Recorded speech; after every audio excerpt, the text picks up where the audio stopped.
चलिए lecture number डालिए तो।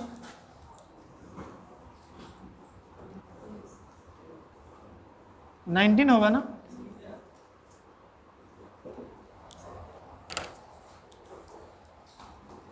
आज एक बार फिर से आप लोगों को इलेक्ट्रॉनिक कॉन्फ़िगरेशन ही पढ़ाया जाएगा, और अब जो इलेक्ट्रॉनिक कॉन्फ़िगरेशन है वो सब ऑर्बिट वाइज, और इस इलेक्ट्रॉनिक कॉन्फ़िगरेशन की आपको पूरे केमिस्ट्री में सबसे ज़्यादा ज़रूरत पड़ेगा। 1s2, 2s2, 2p6 ये सब है ना, इसका ज़रूरत बहुत ज़्यादा पड़ेगा, और यही अब हम लोग सीखेंगे। अभी तक आप कुछ लिमिटेड जान रहे थे, अब थोड़ा उससे आगे बढ़ के देखेंगे। पिछला 2 दिन में ऑर्बिट वाइज खत्म हुआ था, उसमें किसी को कोई परेशानी नहीं ना, मन में कोई क्वेश्चन आया हो तो बताओ। लिखेंगे हेडिंग, दूसरा नंबर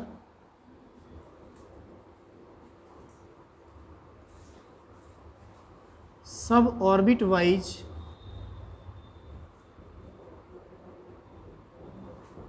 इलेक्ट्रॉनिक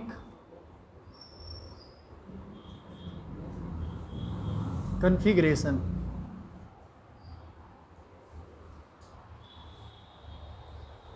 सब ऑर्बिट वाइज इलेक्ट्रॉनिक कॉन्फ़िगरेशन।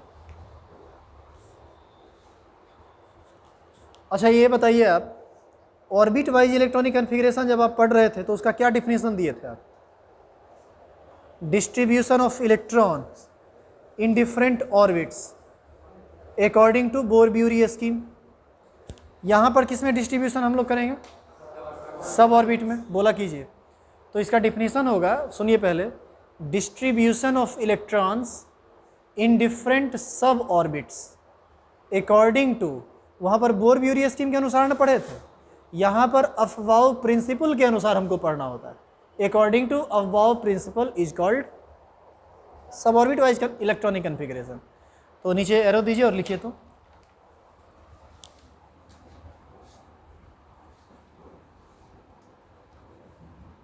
लिखेंगे distribution of electrons in different sub orbits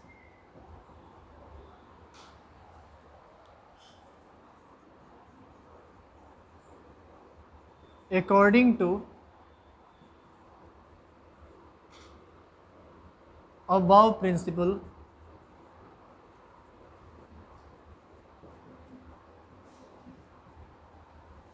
is called suborbit wise electronic configuration।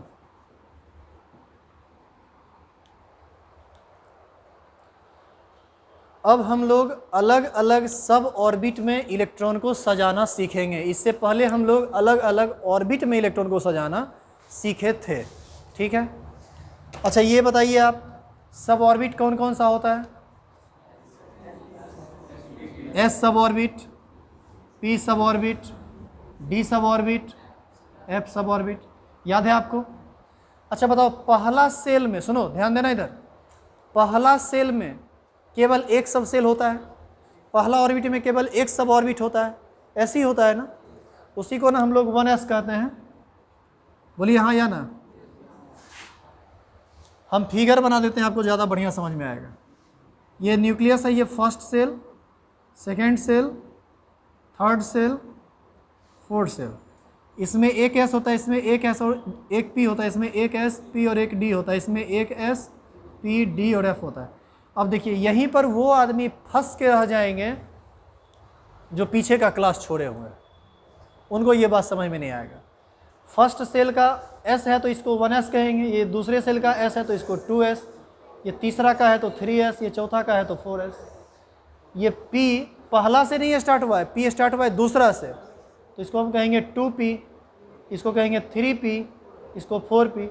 d पहला से भी नहीं होता है, दूसरा से भी स्टार्ट नहीं होता है, तीसरा से स्टार्ट होता है, तो इसको हम लोग कहेंगे 3d, इसको कहेंगे 4d। f तो पहला से भी नहीं, दूसरा से भी नहीं, तीसरा से भी नहीं, चौथा से स्टार्ट होता है, इसीलिए इसको हम लोग कहते हैं 4f, फिर 5f, 6f, इस तरह से आगे बढ़ता चला जाता है। तो इसी सभी सब ऑर्बिट में हम इलेक्ट्रॉन को सजाना सीखेंगे कि किस सब ऑर्बिट में कितना इलेक्ट्रॉन रहेगा, क्या उसका प्रॉपर वे है, किसके अनुसार, अबाव प्रिंसिपल के अनुसार। तो हम सिर्फ आपको ये दिखा दिए कि SPDF ये सब एक्चुअल में क्या है, ये सब किसका नाम है, सब ऑर्बिट का नाम है। इसी सब ऑर्बिट में हम लोग इलेक्ट्रॉन को सजाना सीखेंगे। हम कभी 1s 2s 2p ये तो सब बोले, तो इसका मतलब तुमको पता है ना कि 1s का मतलब फर्स्ट ऑर्बिट का s सब ऑर्बिट, 2s का मतलब 2 सेकेंड ऑर्बिट का s सब ऑर्बिट, 2p का मतलब सेकेंड ऑर्बिट का p सब ऑर्बिट, इसी तरह से 4d का मतलब फोर्थ ऑर्बिट का d सब ऑर्बिट। हम आगे इस पर एक बार और चर्चा करेंगे, अभी सिर्फ हम आपको याद दिला रहे हैं। आप हेडिंग डालेंगे इसके आगे, अबाव प्रिंसिपल।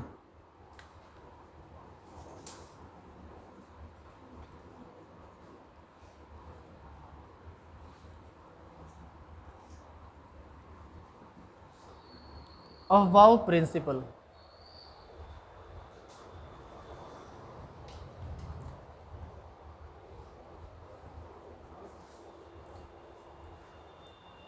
लिख लिए। सबसे पहले जानिए आप, अफवाह किसी साइंटिस्ट का नाम नहीं है।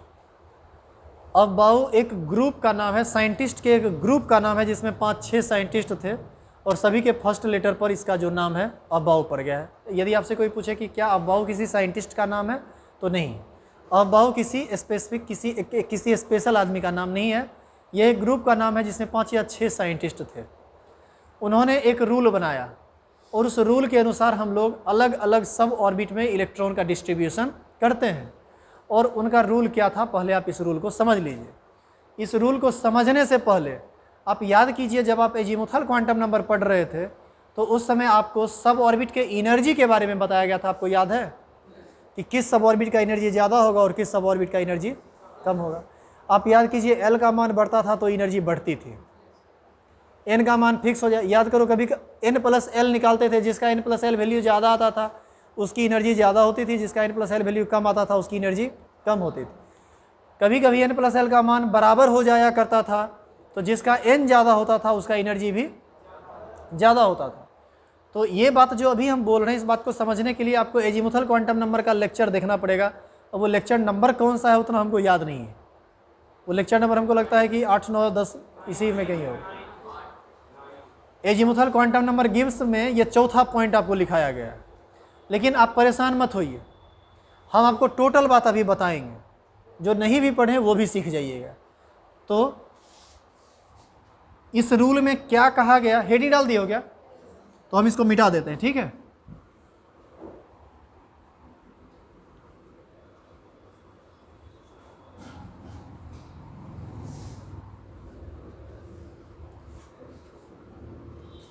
इस रूल में कहा क्या गया है सो सुनिए। कहा गया कि देखो, सब ऑर्बिट का एनर्जी अलग अलग होता है, जैसे 2s 2p 3s 3p। अच्छा ये बताओ पहले तुम कि ये सब अलग अलग सब ऑर्बिट को इंडिकेट करता है कि नहीं। ये फर्स्ट सेल के सब ऑर्बिट को इंडिकेट करता है, तो ये सेकेंड सेल के सब ऑर्बिट को इंडिकेट करता है। यानी ये सब ऑर्बिट डिफरेंट है। और जानिए, हर सब ऑर्बिट का मतलब अलग अलग सभी सब ऑर्बिट का जो एनर्जी होता है वह डिफरेंट होता है। इस रूल में कहा गया कि उस सब ऑर्बिट में इलेक्ट्रॉन पहले इंटर करता है जिसका एनर्जी सबसे कम होता है। यानी जिस सब ऑर्बिट का एनर्जी सबसे कम होगा उसमें इलेक्ट्रॉन पहले जाएगा और फिर इलेक्ट्रॉन इस ऑर्डर में भरेगा, जैसे जैसे उसका एनर्जी बढ़ता जाएगा वैसे वैसे वो भरता चला जाएगा। जैसे मान लीजिए कि 1s का एनर्जी सबसे कम है, तो सबसे पहले इलेक्ट्रॉन किस में भरेगा, 1s में, और 1s में पूरी क्षमता भर लेगा। s का कैपेसिटी कितने इलेक्ट्रॉन का होता है, 2 इलेक्ट्रॉन का। तो 2 जब भर जाएगा तब आएगा किस में, 2s में, क्योंकि इससे ज़्यादा एनर्जी 2s का होता है। इससे ज़्यादा एनर्जी होता है 2p का, इससे ज़्यादा एनर्जी होता है 3s का, इससे ज़्यादा एनर्जी होता है 3p का। तो सबसे पहले कम एनर्जी वाले में भरेगा, फिर उससे ज़्यादा वाला में, फिर उससे ज़्यादा वाला में, फिर उससे ज़्यादा वाला में, फिर उससे ज़्यादा वाला में, एंड सो ऑन। तो यहाँ पर हमको ये जानना चाहिए कि सब ऑर्बिट का एनर्जी का ऑर्डर क्या है। ये जब तक हम नहीं जानेंगे तब तक हम कन्फिग्रेशन नहीं लिख सकते, और जिनका क्लास छूटा हुआ है उनको परेशानी होगा इसमें। पहले आप रूल लिखिए, अबव प्रिंसिपल लिखिए।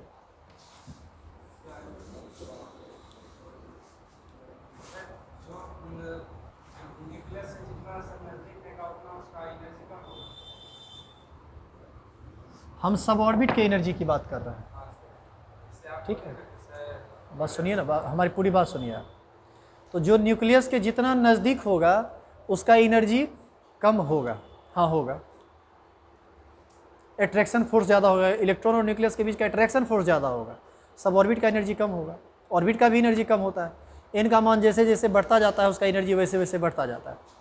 आप पीछे का लेक्चर नहीं पढ़ें इसलिए आपको बार बार कन्फ्यूजन होता है। तो आप एक काम किया कीजिए, पहले आप पीछे का लेक्चर क्लियर कीजिए, नहीं तो आपको हर बार क्वेश्चन मार्क लगेगा, आपको हर बात में कंट्राडिक्शन होगा, समझे। ये बताया नहीं गया कि जैसे जैसे एन का मान बढ़ता है उसकी एनर्जी बढ़ती है। आपको शुरू में बताया गया था कि जैसे जैसे रास्ता बड़ा होता जाएगा उसकी एनर्जी बढ़ती चली जाएगी। हाँ, अट्रैक्शन फोर्स घट जाएगा, जितना दूर जाता जाएगा उतना। लिखेंगे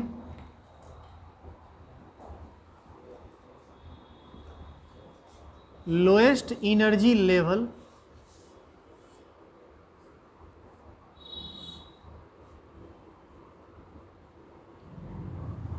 field of first and then electron enters in different suborbits in their increasing order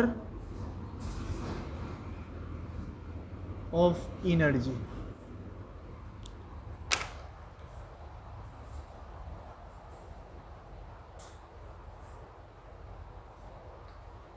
अब इस लाइन को एक बार हिंदी में हम समझा देते हैं। सबसे कम एनर्जी वाला सब ऑर्बिट पहले भरेगा और फिर इलेक्ट्रॉन अगले सब ऑर्बिट में इंटर करेगा, जैसे जैसे उसकी एनर्जी बढ़ती चली जाएगी। एनर्जी बढ़ती चली जाएगी और इलेक्ट्रॉन उसमें इंटर करता चला जाएगा, यानी उसमें भरता चला जाएगा। यहाँ तक कोई दिक्कत है? जैसे एग्जाम्पल 4s और 2p, बताइए इसमें किसका एनर्जी ज़्यादा है और किसका कम? 4s का एनर्जी ज़्यादा है, क्योंकि इसका n मान 4 और l मान 0, और इसका n मान 2 और l मान 1। इसका आया 3, इसका आया 4। जिसका n प्लस l वैल्यू ज़्यादा होता है उसका एनर्जी ज़्यादा होता है, और जिसका n प्लस l वैल्यू कम होता है उसका एनर्जी कम होता है। इसका मतलब यह हुआ कि यदि इस दोनों में हमको इलेक्ट्रॉन को सजाना हो तो एनर्जी किसका कम है? 2p का ना।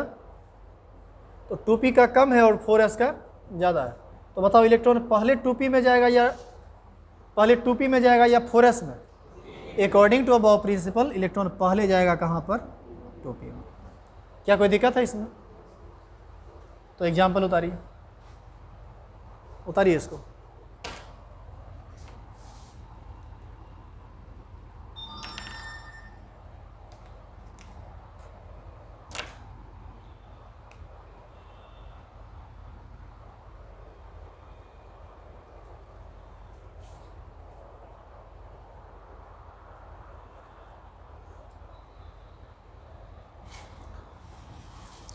अब तुम सबको हम एक छोटा सा ट्रिक दे देते हैं, जिससे जो क्लास किए हो नहीं किए हो सबको समझ में आ जाएगा कि किसकी एनर्जी ज़्यादा होगी और किसकी एनर्जी कम होगी। ठीक है,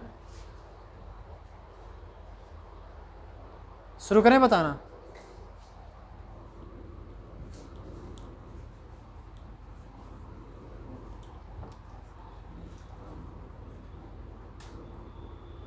एनर्जी बराबर होता है n प्लस l। इसका ये मतलब हुआ, लिखो साथ साथ लिखो।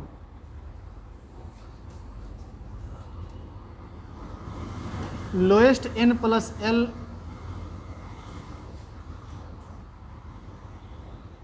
Value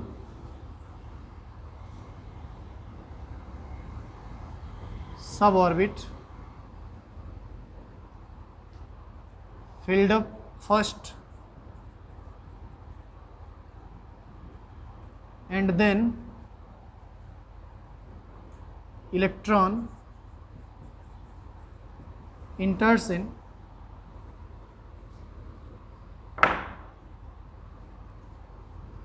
different suborbit in increasing order of n plus l value. इसका मतलब ये हुआ कि जिसका n प्लस एल कम होगा उसका एनर्जी कम होगा, और जिसका n प्लस एल वैल्यू ज़्यादा होगा उसका एनर्जी ज़्यादा होगा। और एक बात और ध्यान रखना,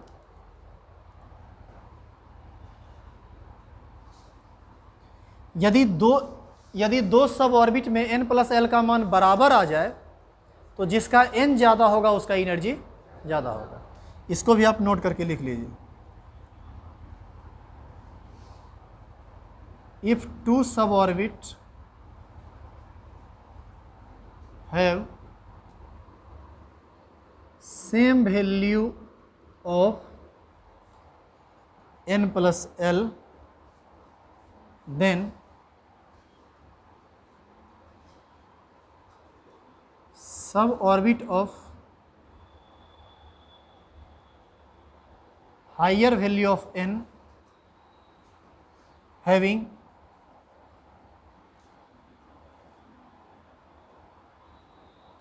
हायर एनर्जी।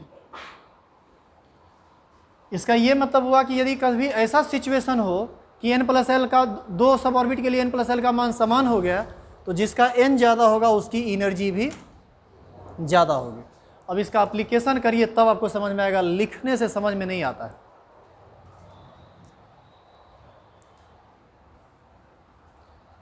अब आपको हम समझाते हैं कि ये n प्लस एल क्या है।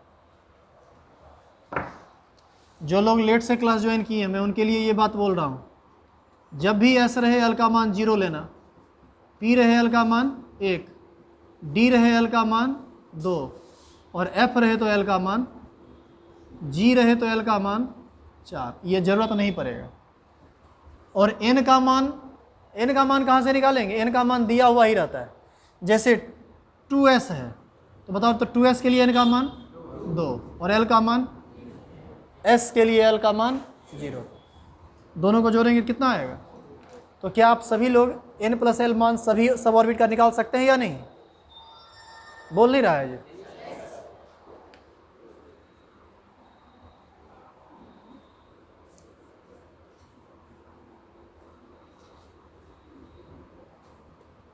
नोट कर लो जो लोग वो नहीं जानते हो। और ज़्यादा डिटेल में जानने के लिए एजीमुथल क्वांटम नंबर पढ़िए, नहीं तो समझ में नहीं आएगा।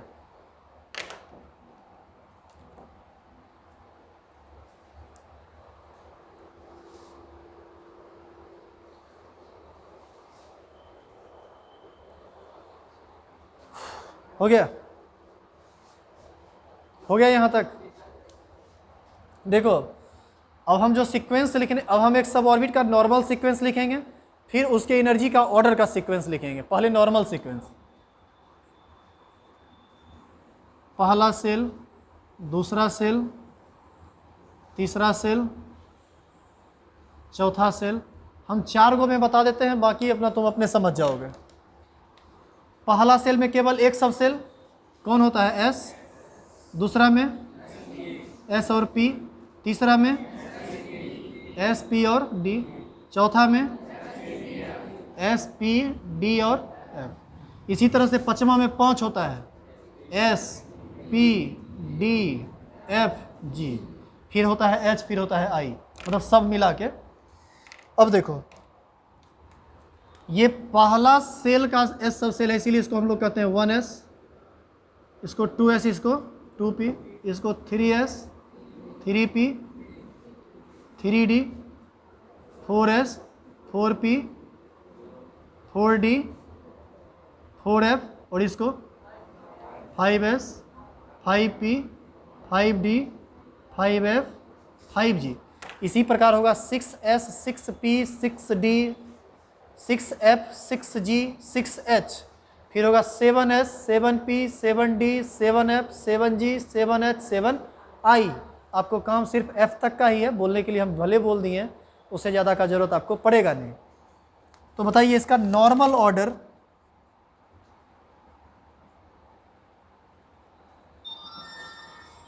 ऑर्डर में सबसे पहले कौन आया बताओ?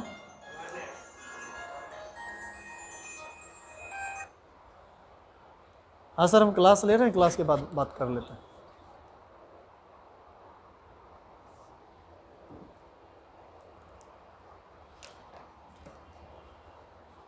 तो नॉर्मल ऑर्डर में सबसे पहले कौन सब ऑर्बिट आता है, तुम बताओ तो हमको। 1s। तो यहां पर नॉर्मल ऑर्डर में हम सबसे पहले क्या लिखेंगे? 1s। एक्चुअल में ये फिगर कट रहा है, हम इस ऑर्बिट को मिटा देते हैं यहां तक, ठीक है। नॉर्मल ऑर्डर, ये एनर्जी का ऑर्डर नहीं है, ये सब ऑर्बिट का ऑर्डर है। सबसे पहले कौन आया जल्दी बताओ? 1s। 1s के बाद दूसरा में 2 आया, बोलो कौन कौन, जल्दी बोलो। 2s और 2p। तीसरा में कौन आया? 3s, 3p, 3d। 3s, 3p, 3d। चौथा में कौन आया? चौथा में आया 4s, 4p, 4d, 4f। इसी तरह से पांचवा में 5, छठा में 6, सातवां में 7। क्या ये नॉर्मल क्रम आप सब के लिए लिख सकते हैं या नहीं? बोलिए, लिख सकते हैं या नहीं? लिख सकते हैं, उसमें कोई दिक्कत नहीं है। अब इसका तुम n+l मान देखो, ये नॉर्मल ऑर्डर है ना, इसमें n+l मान देखो। इसमें n+l मान निकालेंगे, फटाफट निकालो, जल्दी जल्दी निकालो। एक इसमें अच्छा, ये समझ में आया सबको कि 3 कैसे हुआ? n का मान 2, यहाँ पर n का मान 2 और p के लिए l का मान 1, तो 2 1 3, 3 + 0 3, तो ये कितना हो जाएगा? 3, 3 + 1 4, 5 4 5 6 7। तुम एक चीज़ गौर करो, 1 2 3 3 4 5 4। हम जब नॉर्मल ऑर्डर में गए तो n+l का मान नॉर्मल ऑर्डर में नहीं रहा, कहीं बराबर रह गया और कहीं घट भी गया है। देखो ध्यान से, 5 के बाद क्या आया? 4, घट गया। 1 के बाद 2, 2 के बाद 3, लगातार बढ़ा। तो जो बढ़ता गया एनर्जी बढ़ता गया और जो घटा उसका एनर्जी घटा। तो यहाँ पर हमको एनर्जी का एक कंप्लीट ऑर्डर लिखना पड़ेगा। एनर्जी मतलब सब ऑर्बिट के एनर्जी का ऑर्डर लिखना पड़ेगा। और एनर्जी का जब आप ऑर्डर लिखिएगा, ये तो नॉर्मल ऑर्डर है, एक काम कीजिए, पहले आप यहाँ तक उतार लीजिए। हाँ, फिगर उतारिए और साफ साफ उतारिए। अच्छा, कोई आदमी यदि लिख दे 1p, तो ये सही है या गलत? क्यों गलत? क्योंकि फर्स्ट ऑर्बिट में p सब ऑर्बिट नहीं होता है, इसीलिए आपको ये लिखना जरूरी है। नहीं तो बाद में आप कहिएगा कि 1p भी हम लिखेंगे, हमको मन है। आपको कभी मन हो गया 2d लिखने का, तब कैसे कहेंगे आपको गलत है? इसलिए ये लिखिए।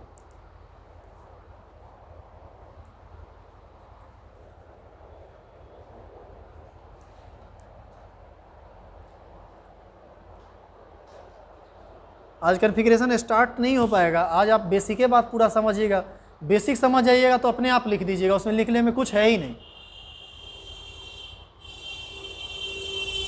और अंडर 10 लोग बेसिक की बात नहीं समझाते हैं, खाली कॉन्फ़िगरेशन समझा देते हैं, इसीलिए आपका नॉलेज लिमिटेड हो जाता है।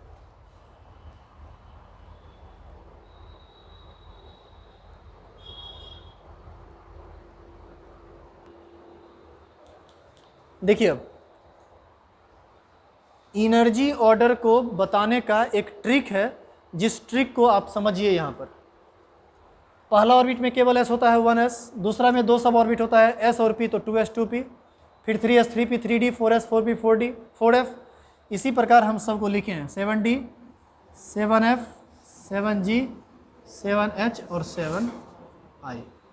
एक्चुअल में हम यहाँ पर पढ़ रहे हैं सब ऑर्बिट का एनर्जी ऑर्डर हम कैसे निकालें ट्रिक से, क्योंकि हमको उस एनर्जी ऑर्डर की ज़रूरत है, क्योंकि सब ऑर्बिट में इलेक्ट्रॉन एनर्जी के ऑर्डर में ही भरता है और एनर्जी का ऑर्डर साफ साफ अभी तक हमको कुछ दिखा नहीं, या समझे भी हैं तो थोड़ा मतलब गलत होने का चांस है, यहाँ से गलती का कोई चांस नहीं रह जाता है।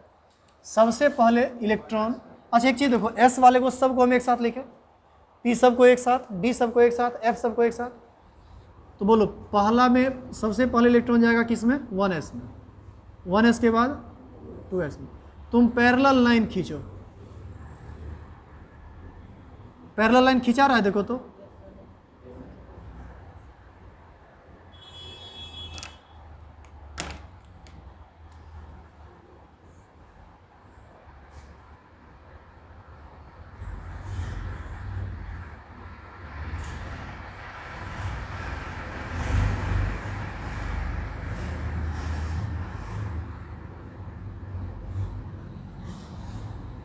हो गया, इतने काफ़ी।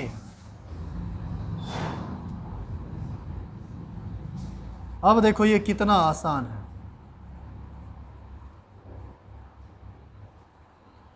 सबसे पहले इलेक्ट्रॉन किस में गया, 1s में, यानी 1s का एनर्जी सबसे कम है। फिर कहाँ एरो आया, 2s में। फिर देखो इधर से मत लेना, हमेशा उधर से चलना, इधर से यहाँ तक आके फिर पीछे से चलना। बोलो बोलो अब किस में,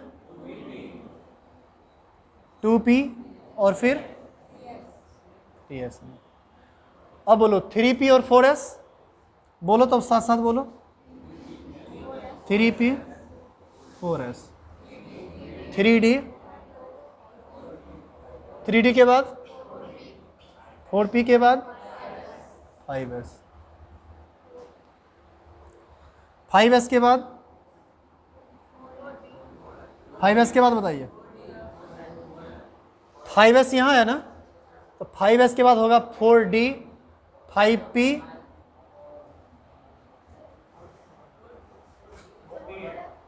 5s यहाँ है ना जी, इसके नीचे अब ये ना आया,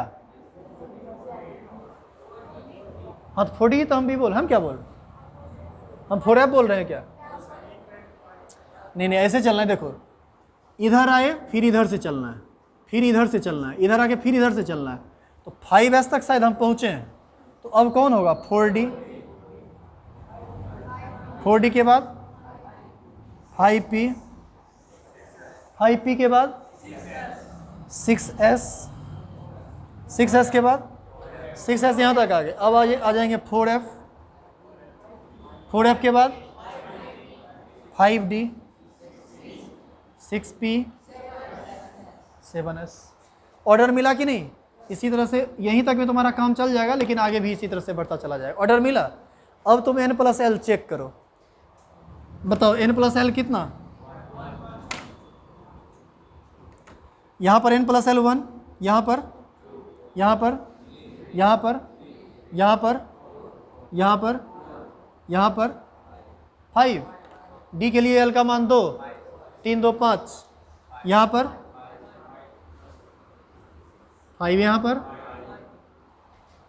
यहाँ पर d के लिए l का मान 2, 4 2 6, 5 1 6, 6 0 6 6, यहाँ पर, यहाँ पर, यहाँ पर, यहाँ पर।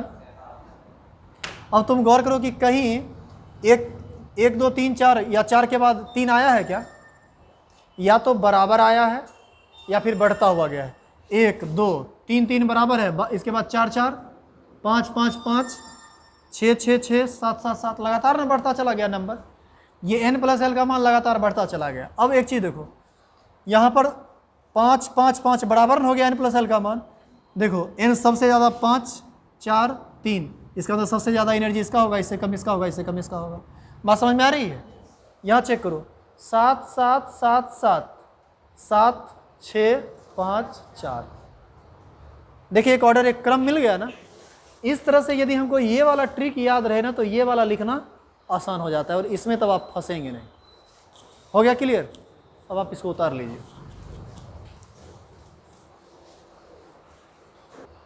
याद दिला दिया करो तुम लोग। ये 1 2 लिखना नहीं है, ये समझाने के लिए बोले थे कि देखो इसका n+l या तो ज़्यादा है नहीं तो बराबर है। बराबर भी है तो हम कैसे निकाल लिए, मतलब हम चेक कर रहे थे कि ये जो ट्रिक है ये सही बैठ रहा है रूल पर या नहीं। आप घर पर जाके एक बार इसको चेक कर लीजिएगा।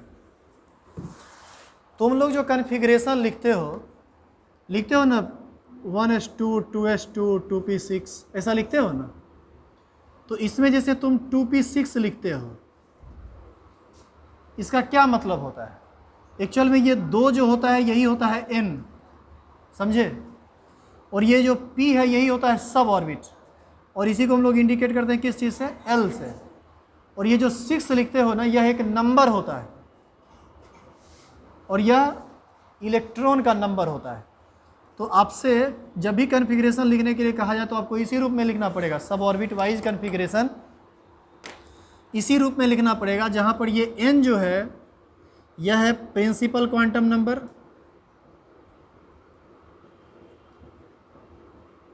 इसी को आप ऑर्बिट नंबर भी, ऑर्बिट नंबर पहला सेल है तो 1, दूसरा सेल है तो 2। ये जो नंबर है ये नंबर क्या है? Number of electron. और ये L क्या है? सब ऑर्बिट। ये या तो S रहेगा या P रहेगा या D रहेगा या F रहेगा। जैसे एक एग्जाम्पल लिखा हुआ है ना बोर्ड पर, क्या लिखा हुआ है बताइए? जैसे एग्जाम्पल लिखा हुआ है 2p6, यही हो गया आपका ऑर्बिट नंबर कितना? n का मान 2 यानी सेकेंड ऑर्बिट। p के लिए l का मान कितना? 1। और इसमें इलेक्ट्रॉन कितना है? नंबर ऑफ इलेक्ट्रॉन बराबर कितना? 6। यदि आपसे हम पूछें एक लाइन में बताइए कि इसको हम भाषा में कैसे लिख सकते हैं या इसकी समझ क्या है, तो हम कहेंगे कि सेकेंड ऑर्बिट के p सब ऑर्बिट में 6 इलेक्ट्रॉन है। हम लोग यहाँ से कह सकते हैं p सब orbit of second orbit contain 6 electron. यहाँ 5 रहेगा तो 5, 6 रहेगा तो 6, यानी इसका मतलब हुआ कि दूसरा ऑर्बिट के p सब ऑर्बिट में 6 इलेक्ट्रॉन है। उतारिए इस दोनों बात को, ये मेन बात है और ये इसका एग्जाम्पल है।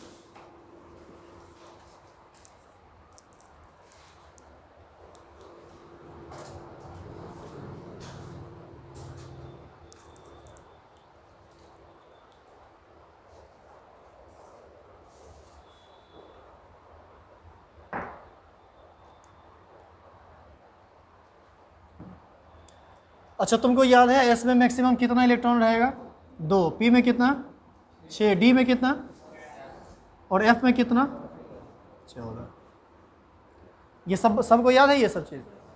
अब तुम यहाँ लिख के कॉपी बंद कर लो, हो गया आज का क्लास।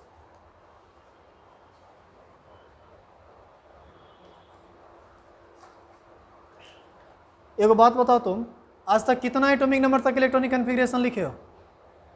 30 तक? 30 तक नहीं लिखे हो?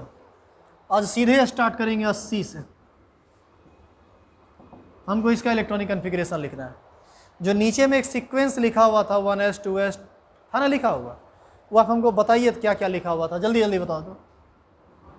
1s 2s 2p 3s 3p 4s 3d 4p 5s 4d 5p 6s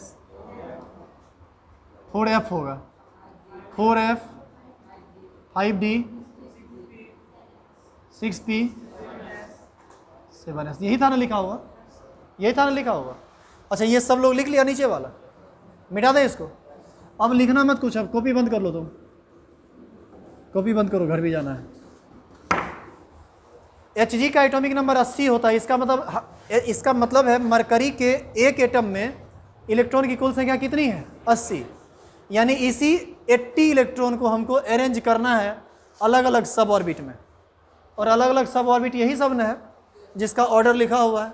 और अब बाबू ने कहा कि जिसका सबसे कम एनर्जी होगा उसमें पहले भरिए, तो पहले किस में भरेंगे, इसमें, किस में भरें, 1s में। कितना भरें, 2 से ज़्यादा नहीं दे सकते क्योंकि 2 की कैपेसिटी 6 की होती है। यहाँ भी सॉरी s की कैपेसिटी 2 की होती है। यहाँ भी s है तो 2, p है तो 6, s है तो 2, 6, 2, d में कितना, बताओ भाई, d में कितना, 10, p में, s में, d में, p में, s में, f में, d में 10। भारी लग गया क्या, क्या मन है, ऐसे लिखते जाओगे कि जोड़ोगे अभी, जोड़ो एक बार, 2 2 4 6 10, 2 12, 6 18, 2 20, 10 30, 36, 38, 48, 54, 56, 14 70, 10 80। It's all about electronic configuration, सब ऑर्बिट वाइज इलेक्ट्रॉनिक कन्फिगरेशन। सब ऑर्बिट वाइज खत्म, बताए एक को नहीं लेकिन खत्म हो गया। क्या लगा, भारी है क्या, अब कुछ हो लगेगा इसको भरने में। अब यदि तुमसे कोई पूछे कि भाई तुम जिंक का कन्फिगरेशन लिखो, जेडन का, तो जेडन का कन्फिगरेशन गिन लेंगे 30 तक, कहाँ है, 2 2 4 6 10, 2 12, 6 18, 2 20, 10 30, यहाँ से लेके पूरा को ख़त्म कर देंगे, हो गया कन्फिगरेशन। क्या भारी लग गया, हो गया, ख़त्म हो गया। अब तुम समझा कि तुम्हारा आगे का काम क्या है, क्या काम है, 118 का इलेक्ट्रॉनिक कन्फिगरेशन तुम अब लिखेगा। लेकिन सुनो, तुम लिखना मत, ख़त्म हो गया है, 99% बात ख़त्म हो गया है, लेकिन इसमें अभी भी 1% बात बचा हुआ है। याद है आपको, 2 जगह एक्सेप्शन था, वहाँ पर जब जाएंगे तो वहाँ भी एक लेंदी बात आ जाती है, उसका कंसेप्ट। दूसरा, इसी को हम एक और तरीके से लिख सकते हैं, तो ये सब हम अपने से लिखेंगे। कल का पूरा क्लास कल समझाएंगे, कुछ नहीं, पूरा का पूरा समझा दिए आज, कल पूरा का पूरा लिखने वाला काम होगा, इलेक्ट्रॉनिक कन्फिगरेशन। अच्छा, यदि हाइड्रोजन का लिखना हो तो क्या लिखेंगे बताइए तो, हाइड्रोजन एक होता है 1s1, हीलियम का लिखेंगे तो क्या होगा 1s2, लिथियम का क्या होगा 1s3, 3 क्यों नहीं, s में 2 से ज़्यादा इलेक्ट्रॉन नहीं रह सकता है, 2 तो अगला में चला जाएगा 2s1, ये कन्फिगरेशन होगा। इसी तरह से अपना पागलपन करते रहिए केमिस्ट्री में, यही तो है केमिस्ट्री। क्लियर है ये चीज़। आइए नेक्स्ट क्लास में बात करते हैं। नेक्स्ट क्लास में हम लोग लिखेंगे इलेक्ट्रॉनिक, सब ऑर्बिट वाइज इलेक्ट्रॉनिक कन्फिगरेशन, सब का लिखेंगे। जैसे याद है 1 से 118 तक लिखे थे ना ऑर्बिट वाइज, उसी तरह से अब सब ऑर्बिट वाइज लिखेंगे।